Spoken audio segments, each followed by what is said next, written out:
So the Colts now coming out for their opening drive. And leading them out is their fifth-year quarterback. And there's a word that constantly gets thrown around with this guy when you talk to anyone in the building. Potential.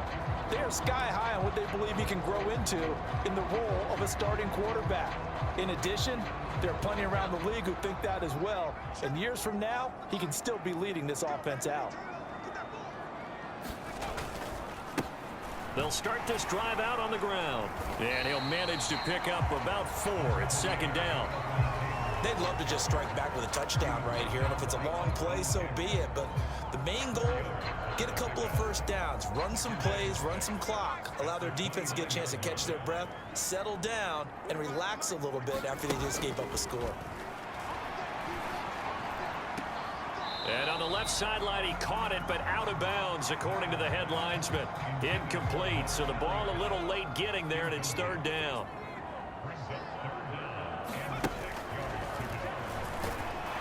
And they're going to get him down well short of the first, as he can only get this to the 30. The keeper nets him only a yard, and that's going to bring up fourth. Anytime you decide to use your quarterback as a runner, most of the time when you design a play, you're expected to break a little bit bigger than this one, because when you run him on short gains, your risk-reward and him taking hits, I'm not sure that's the payoff they were looking for.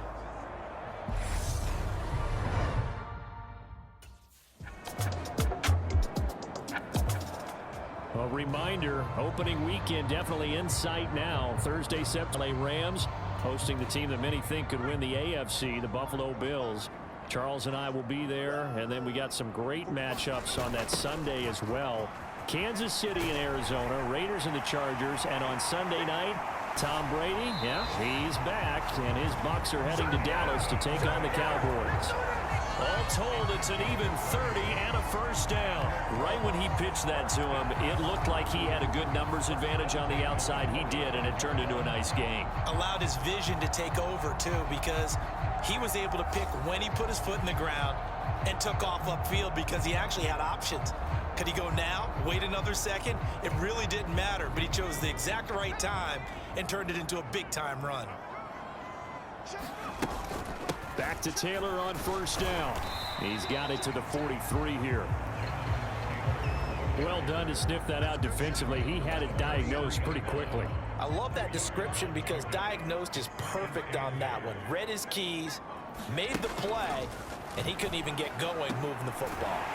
Now this one to his tight end out on the right side. And this is going to lead to another first down as the tackle's made at the Bucs 26. That one good for 16 as the drive continues. Good work there on that completion. You know, once we made the move, Charles, from 4 preseason games down to 3, kind of tougher to know how to handle these games as a coaching staff. And they decided they wanted at least some of their starters out there. They said probably for this entire first half. Do you agree with that? Ordinarily, Brandon, I wouldn't, but I actually do, and here's why.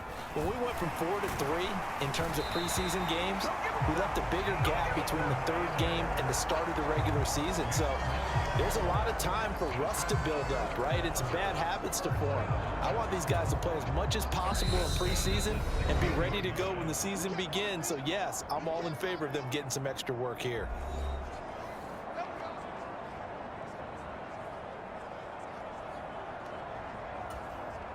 So the ball down to the 16 here for first and 10. Again, it's Taylor. And he's brought down just outside of the 10 at the 11. Tackle made that time by Vita Vea.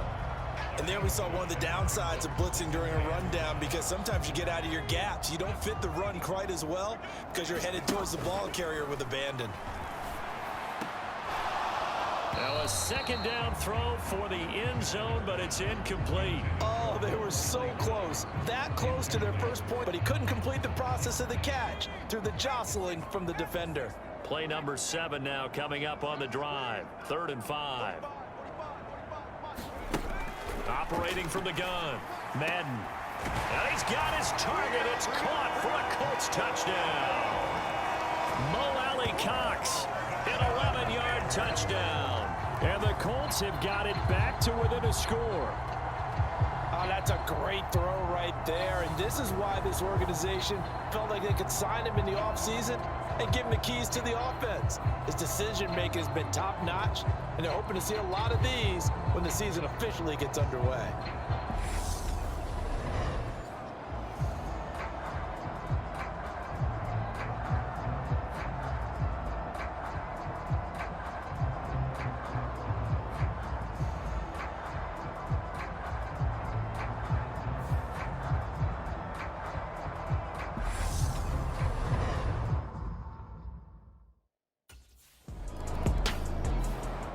Their quarterback in this offense heading back out to the field. He had the touchdown pass last time they had it.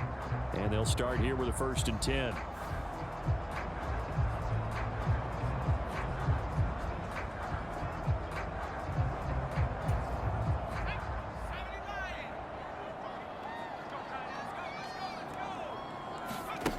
Throwing to start the drive. Madden. Oh, it's tipped, but he still makes the adjustment. And he's going to get this all the way down inside the 35. A good pickup there, 21 yards. And I know this is a quarterback who's looking forward to week 1. He's going to get a chance here, barring injury, to be their starter and to go into a season in the #1 spot for the first time in his career. But he's put the work in over his first 4 years in the league, and he feels like this is his time.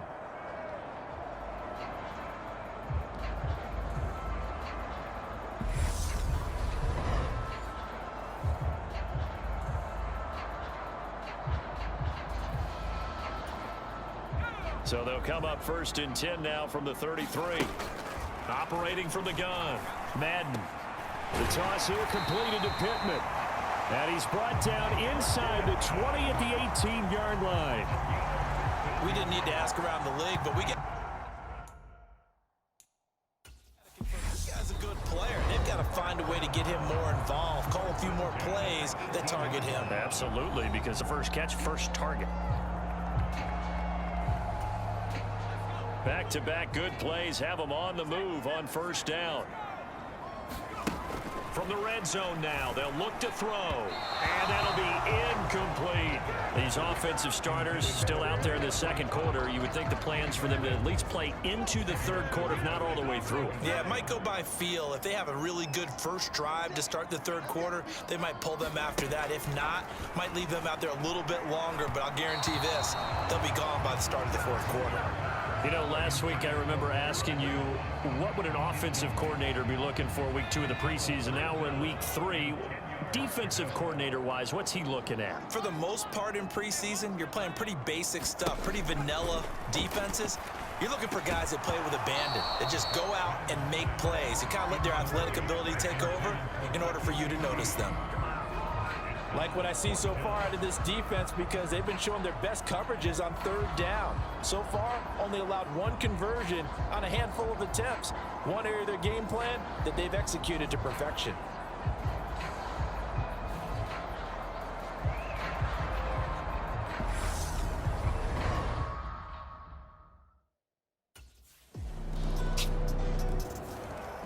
The Colts about to go on offense one final time in this 1st half.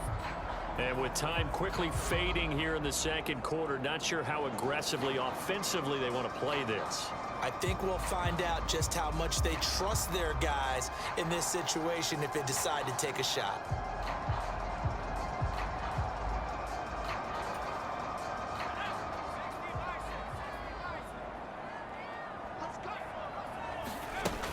And they're just going to run it here up the middle. And defensively, they're just looking to keep him contained as they're able to get him down. Give him 5 on the carry there, and it'll be 2nd down. So we have reached halftime here with the visiting Buccaneers out on top. As we'll head down to Orlando, that's where we find our man Jonathan Coachman at our EA Sports Halftime Report. Looks like somebody's ready to begin the regular season, skipping over halftime here in the final game of the preseason. 3rd quarter, here we go.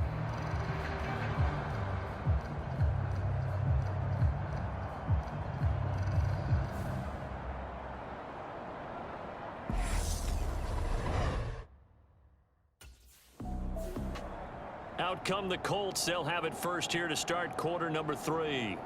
Well, out of the locker rooms trailing in this ball game, but we got a tight one set up to be a very entertaining second half. And as we know, partner, in the NFL, there's trailing and there's trailing, right? Sometimes you're discouraged by how much you're down, but in this case, this is a tight ball game, so there's a sense of optimism here. I think they went into half and looked at their play sheet and said, these are the plays we really like. What do you say we use them to start the second half and get us going?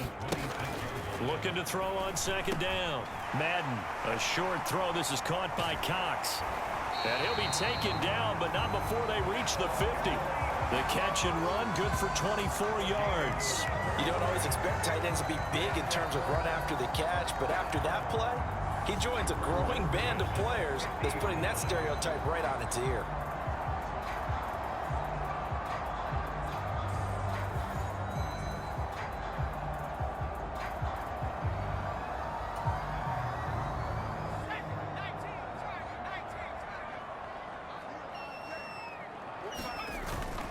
Running straight ahead, Taylor. He'll be taken down at the 48 for a pickup of 2 yards. Certainly a nice job there by the defense rallying to the football and getting him on the ground, but I think the play gets made by the defensive front because if they can't get upfield, their job is to go ahead and get low, almost get into a ball sometimes, stack things up, and make it difficult for the runner to find a hole. And they'll get him down as he's inside the 40. 68 yards rushing now on 8 carries for him so far. We don't talk about it very often, but sometimes there's a dip in intensity when you start the second half, which can manifest itself in some sloppy tackling. And how about right there? He ran right through that weak tackle attempt. So here's a 1st and 10 at the 38.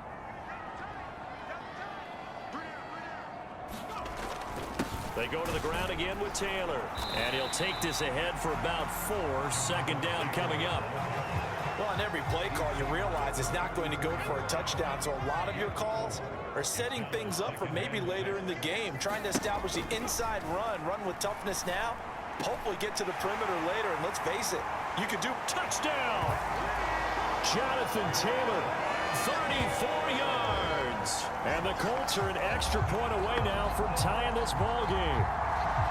Getting your back involved, what's the importance there in the passing game? Well, oftentimes you can create mismatches because who's going to cover him, and you get him into space, which is where he likes to operate with the ball in his hands. Oftentimes makes people miss, gets that run after the catch, and off he goes.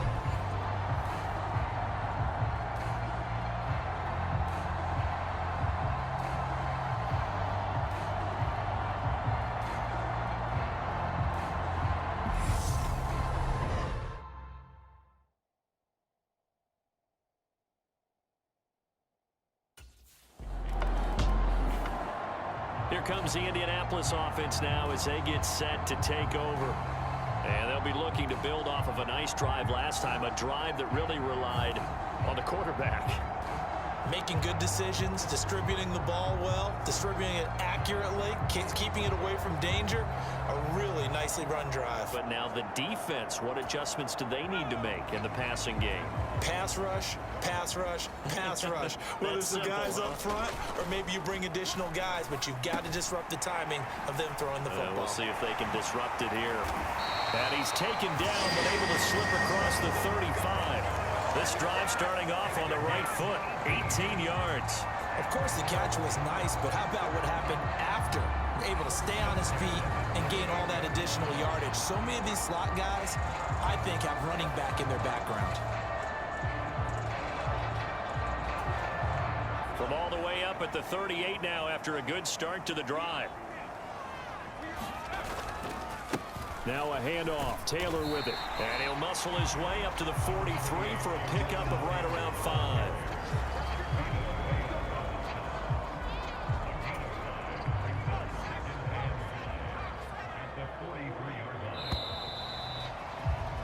And they're not going to get to the line to run another play. So we will switch ends as the third quarter has come to a close. We'll return with more preseason football on EA Sports.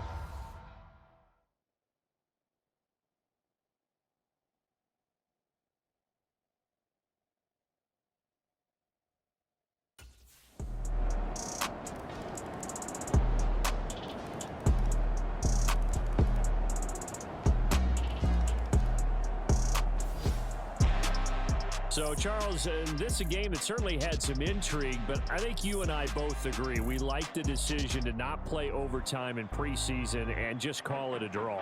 Partner, I want to meet the person who disagrees with this decision, and I just wonder what took so long for the league to arrive at this conclusion. They put the rule in for the 2021 season, and it should have been in a long time ago. Yeah, some rookies might miss some plays, but all in all, no one's paying attention.